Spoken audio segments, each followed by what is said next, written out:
Good morning to all of you. First of all, let me take this opportunity to thank each and everyone for being with us this morning and also to thank our team for the support rendered. Well, strategizing Rota in chip, we always try to avoid ad hoc procedures as rotablation in chip patients. We try to get them admitted at least a couple of days prior, get the heart rate controlled with good dose of beta blockers and even ivabradine. We try to reduce the antihypertensive agents so then we have a better blood pressure during the day of procedure in the cath lab. Try to arrange 2 or 3 units of packed cells, inform the surgical team, get the anesthesia evaluation done, keep them nil orally, and if at all a urinary catheter. And we try to do these cases as early morning first case so that the entire team is alert. And we also have intratic balloon pump and ECMO standby in the cath lab. Well, I'll start with the case history of a 74-year-old gentleman who was a hypertensive, was advised bypass surgery almost 25 years ago, continued to have angina, but then now he got admitted with recurrent rest angina. You could see that his right coronary has got a CTO, his circumflex is totally occluded, he's surviving on the left angiodescending artery. You could see in the second image that the left main bifurcation is significantly disease calcified. LED has got significant disease in the proximal segment, which is again significantly calcified. The second image, you could see the amount of calcification, the left main as well as LED, ramus, etc. Well, our plan was to go ahead through the femoral approach 7 French guide catheter. We tried to cross the lesion with the regular wires, but then it was not possible. We had to use a fielder FC wire to get across that particular lesion. Once the fielder XT went through, FC went through, we were not able to get a caravel catheter inside the lesion. So we kept the caravel catheter, the nose of the caravel catheter deep into the lesion and removed the fielder FC wire. And with great difficulty, we were able to get the rotafloppy across in that particular lesion. Well, you could also see a wire in the descending thoracic aorta. We had an IABP standby. We had a 5 French sheath in the left groin and a wire inside the descending thoracic aorta. In case of emergency, we could go in and have the intratic balloon pump implanted.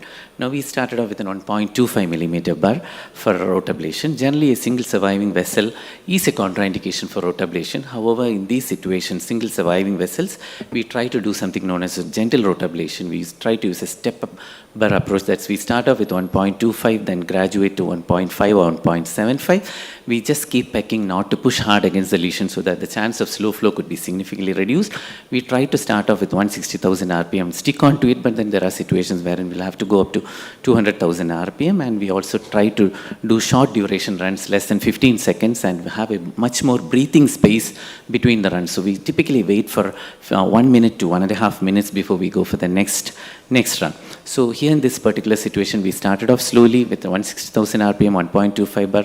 See at some point of time, you could see that the flow inside the LED is significantly less. Patient had angina, but then he was hemodynamically very stable. Our blood pressure started going up, but then he was very happy. He told, just give me a sorbitrate, I'll be happy with that. Because his hemodynamics were stable, we continued with rotablation. It took almost 4 minutes of burr time, and with a second new burr, we were able to get across. It was an 1.5 millimeter burr. I'm sorry, it was an 1.25, and following rotablation, we were able to get a good flow inside that vessel. Then we upgraded to 1.5 millimeter burr, and following 1.5 millimeter burr rotablation, we were able to prepare the lesion well with scoring balloons as well as non-compliant balloon. You could see the entire left main LED and all is dissected because of the aggressive lesion preparation. And finally, we went ahead with DK crush strategy at the bifurcation of LED left main and the ramus, and we were able to achieve good results, and it was optimized with OCT guidance. Well, this is the second case, a 83-year-old lady who presented with recurrent rest angina. See that the right coronary is totally occluded, the left main has got critical stenosis. She was advised bypass surgery because LED-D1 also had a significant disease, and the diagonal branch was a huge one, so we had to save all these vessels. So she was advised bypass surgery, continued to be on medical management. 3 months later, got admitted with ischemic left ventricular failure, taken up for angioplasty. Our main concern in this particular situation was, as seen in the lower image, we had a lot of concerns regarding wiring this circumflex because the flow inside the circumflex was only TIMI2. If you see in the first image, the flow in the circumflex is not all that great. She was having ischemic MR also. So we had our own concerns regarding wiring this particular circumflex. We also felt that there was a second bifurcation at LED-D1 which had to be given importance, but then we thought that 83 years we would go for a provisional strategy. for LAD-D1 and a 2-stent strategy for the left main bifurcation. That's what was decided. We started off 7 French guide catheter. We prayed. We had the IABP support and the ECMO ready in that particular situation. 7 French guide catheter, that is 1.75 millimeter bar. After the third run, we were able to get across the proximal left main disease, and then after a couple of runs later, we were able to purchase the LAD lesion also. So once we were done with that, the hemodynamics were much more stable. We also did an IVAS. There was concentric rings of calcification, nodules, as well as eccentric rings of calcification. Then we went ahead with the wiring the circumflex, wiring the diagonal, and prepared the lesion very well with multiple non-compliant balloons. You can see the breaks in calcium at 7 o'clock, 3 o'clock position, and finally went ahead with stent implantation. LAD-D1 was stented provisional. We also had a embedded balloon or the jail balloon in the diagonal branch. That's a 2 millimeter balloon inflated while stent implantation. Then the stent wire was removed, and we also did post-dilatation there, and we were able to achieve TIMI-3 flow in the diagonal branch. Came back to the LAD left main circumflex bifurcation, we did a DK crush strategy to the bifurcation, and finally you could see that the flow inside the circumflex is good, the LAD is good, and you could also see that in the cranial view, the diagonal is also flowing well. So we got away with 3 stents without having multiple stents inside the diagonal also in this 83-year-old lady with LV dysfunction. Well, that was the final OCT, and you could see that the diagonal ostium was looking really good. There was no significant struts across the diagonal ostium, and probably the jail balloon was quite useful. And this is the left main bifurcation. Again, you could see that there is no significant amount of struts coming across the left main diagonal and left main circumflex ostium, so that was also looking good. Another lady, elderly lady, she was frail, 45 kgs weight, recurrent left ventricular failure, right coronary was occluded, circumflex was occluded, LAD was having tight stenosis with TIMI-2 flow in the left antidescending artery. We would have loved to have a mechanical circulatory support in this particular situation, but then it was not possible in this particular situation. So our plan was to, she was very frail, 45 kgs, our plan was to just go with a 5 French guide catheter, dilate the ostial LAD and deploy a stent at the ostial LAD and get away with that. So that is our plan. We started with a 5 French guide catheter EBU, and we tried to dilate it. We wouldn't be able to dilate it. The balloon was slipping and we were not able to dilate it, so we decided on rotablation. However, regarding rotablation with 5 French catheter, it's not possible. Look at the radial artery in this particular situation. The radial artery is so small because of her lean body weight, so we decided to go through the femoral approach, but then the aortic bifurcation also was diseased. The wire wouldn't go through the femoral approach, so we decided to take a 6 French guide catheter through the radial artery. With the help of balloon assisted technique, we were finally able to get a 6 French guide catheter through the radial artery. And the second challenge was she had retroesophageal subclavian artery, and again the anomalous subclavian, we had to get across that as an anomalous system. With great difficulty, we were able to get the 6 French guide catheter onto the left main ostium. So you could see the alpha loop over there, and with the alpha loop, finally once the guide catheter was seated inside the left main, things were more or less easier. Again, we also had challenge in getting the burr across that particular loop over there inside the vessel.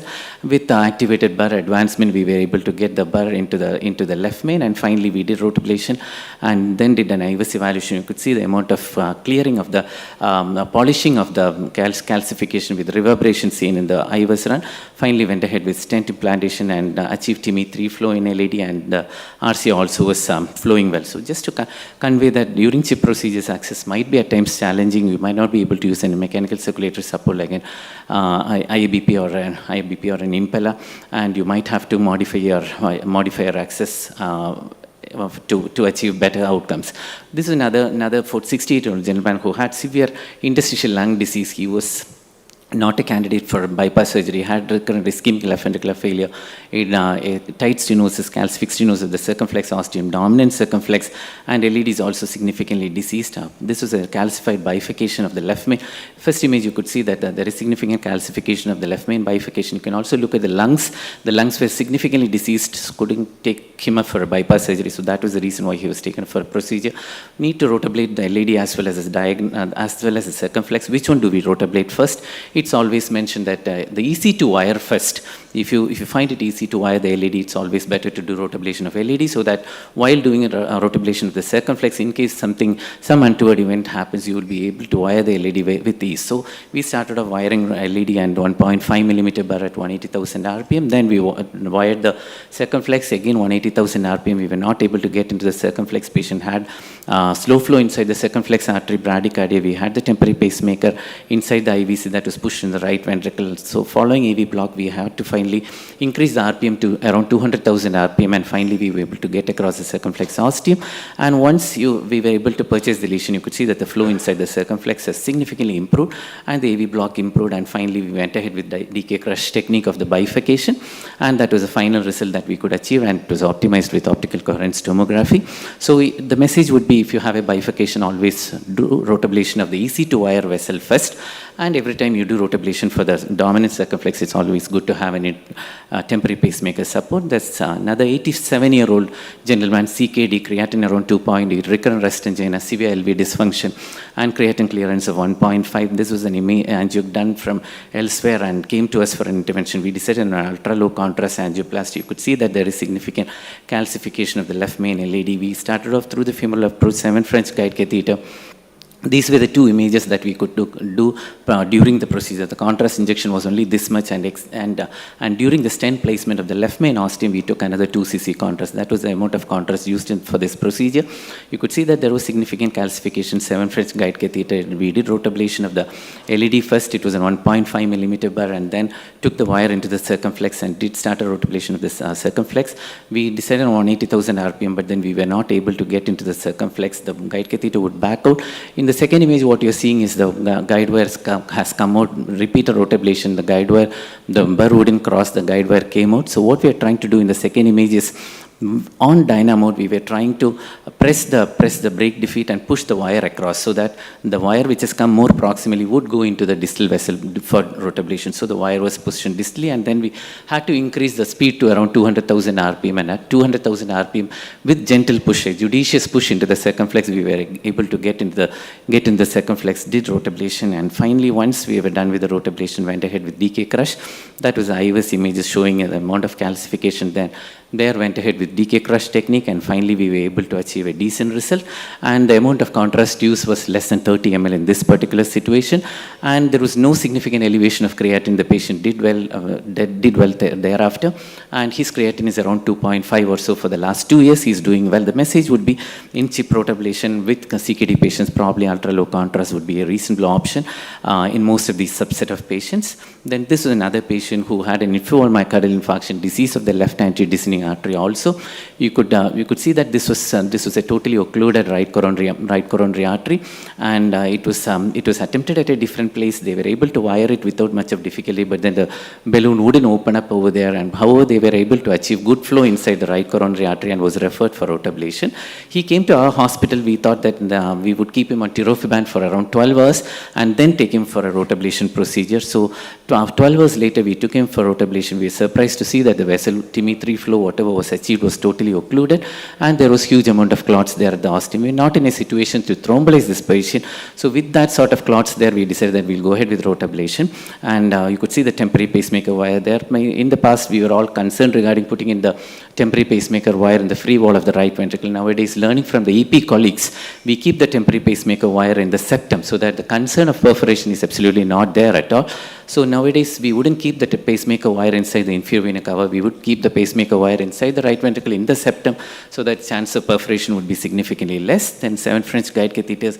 Wiring was difficult. We got through with a filter XT wire, then exchanged for a rotablator wire. Then we started rotablation with a 1.5 millimeter bar. See on the monitor that the first degree block was every time getting converted into complete heart block. It would persist for a while and then slowly settle down. And then following rotablation with 1.5 millimeter bar, you could see that the flow inside the vessel is slow flow. And then we upgraded to an 1.75 millimeter bar because it was almost a 5 millimeter vessel. So it was rotablated with 1.75 75 bar, again bradycardia, but that too settled down with atropine. And finally, you could see the slow flow inside that, which was managed with this with the vasodilator cocktail. Then we went ahead with balloon dilatation, 4 millimeter bell, 4.5 millimeter NC balloon post dilatation, and we were able to achieve good results. Just to convey the fact that during patients with inacute myocardial infarction, a chip intervention, you could have it done provided you have a good blood pressure. Keep the blood pressure on the higher side. Do have GP2B3 receptor blockers on board so that you could then get away with the reasonable results during chip. And that's the final case, an elderly lady who had recurrent left ventricular failure with LV dysfunction, renal failure, and you could see that the left main was significantly diseased. The lady was diffusely diseased, and the right coronary also had significant disease with significant calcification. We started with an 1.5 millimeter. Left system was uneventful. We were able to do rotablation, dilate it, multiple balloons, and finally you could see that there was TIMI3 flow in the LED circumflex. That was good looking. Then we came to the right coronary artery, a 7 French short amplats left catheter. We started burring with a 1.5 millimeter burr, and it was difficult to cross that particular lesion. Tried to push it hard, the burr went across and it got stuck over there. It wouldn't come out at that point of time from once it was stuck. It would never come out, pushing, pulling, nothing happened, and we were not able to. We tried to even cut the hub of the rotablator, but still it was not possible to get it out. But finally, with brutal force, we pulled out the guide catheter as well as the rota stuck burr outside the coronary artery, and we ended up having a perforation also inside the right coronary artery. So that is a perforation, and but we were very fortunate that the wire was going into the perforated area. We were finally able to get the wire into the true lumen distal vessel. Then with the help of guide plus catheter, we were able to dilate it, deploy a graft master in the mid right coronary artery, and finally we were able to achieve good results following proximal stenting with the drug-eluting stent. So dear friends, during this sort of chip intervention, doing rotablation is always technically challenging. Meticulous planning is more important. Step-up burr approach, 1.25, 1.5 and 0.75. Avoid RPMs over 160,000 RPM. Many times we might have to go up to 200,000 RPM.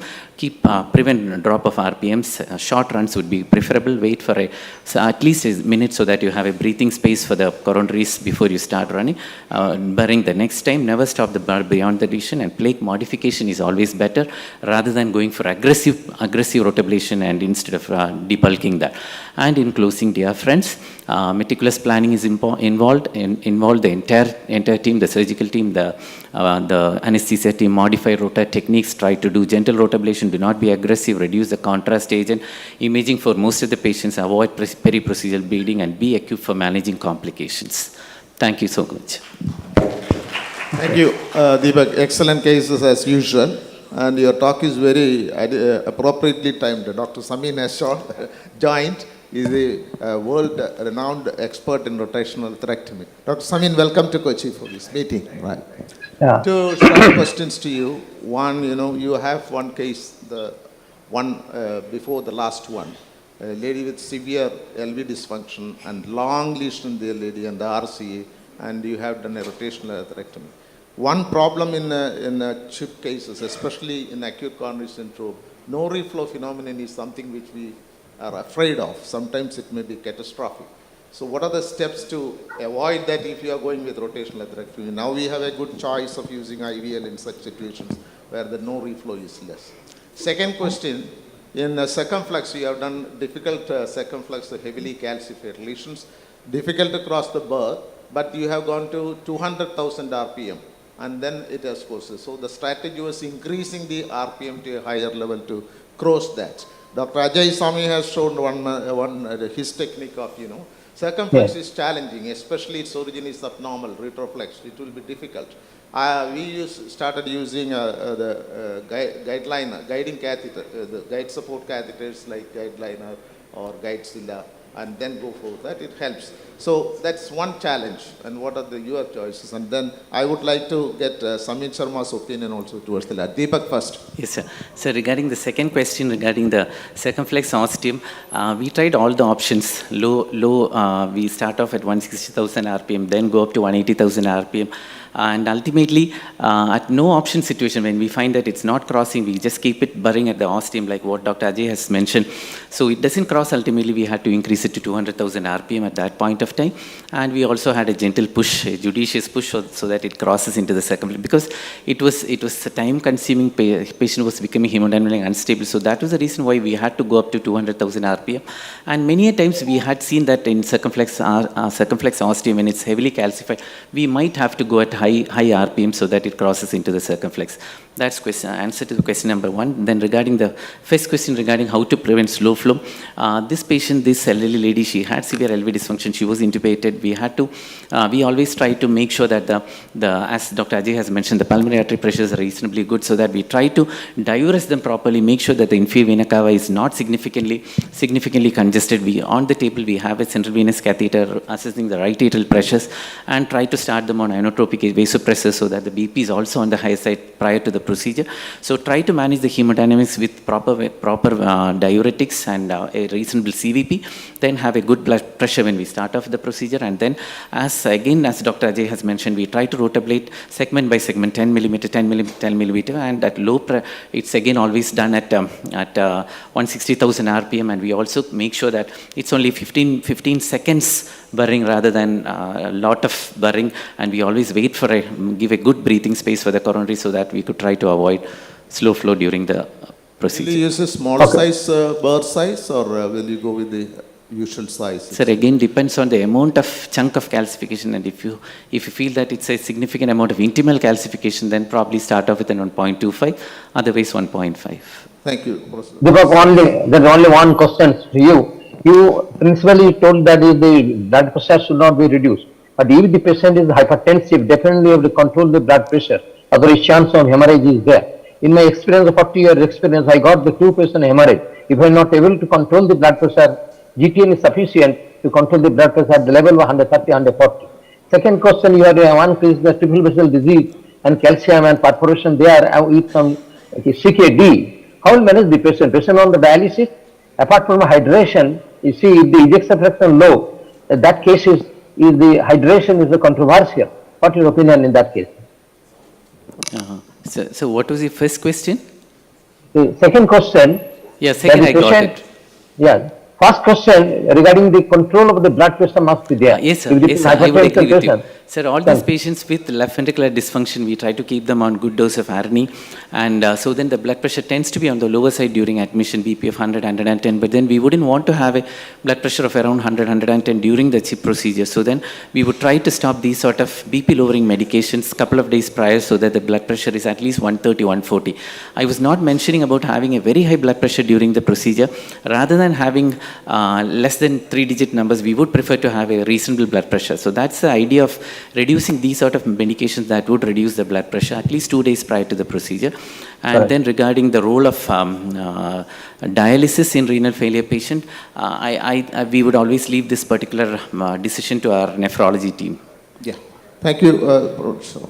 Yeah. No, the question was that if usually, nowadays we try low speed, we call 150 to 160 RPM. If the lesion doesn't go, but does not go through, what you do? So, original when David Oth came up with the plan of 160, 180 and 200,000 RPM, that was all based on experiment in the bone bone experiment. So clearly the efficiency of the rotational atherectomy does go down when we try 150, 160. As you know, the new Rota Pro, which we have set up, it starts with 155. So we are set at 155 now. Now, yes, if does not cross, as you did, you keep going. You go to 180, you can go to 200. So don't go beyond 200. Second point, that even if you did not cross the lesion completely, but ostial you have to do it, you have to cross it, otherwise nothing will go. So it did not cross completely, that's fine. Half, 3/4 ablation is good enough because that has created a cracks in that plaque. Your subsequent balloon will do the job. But it has to cross at least the ostium without that. Now, other question comes down, so you increase the speed, which will increase your ablation efficiency. Second, extra support wire. Because 1.25 is the lowest bar, you can go lower than that. Then use extra support wire will help some situation. And the question is, can you do a IVL? We all know that, those who have used it. IVL won't even make the first step. So many times you need to do a rotational atherectomy to facilitate use of IVL in these complex cases. What IVL has done, that you cut down the burr size. All the dissection, slow flow happens when? You use a bigger burr. Use a small burr in very complex case and combine with IVL. That's a good strategy of the, what we call it a rota shock, rota tripsy or so. So when would you switch over to a new burr? After what time of burring? That's another point, yeah. So they actually have said that if it goes beyond 5 minutes, then the ablation, because all the diamond, those chips probably have migrated, embolized downstream. And studies have shown that when you do rotational atherectomy, bring the burr, see under the electron microscopy, many of those chips are ablated, they're abraded, they've gone down, just like Regmal, those things have come off.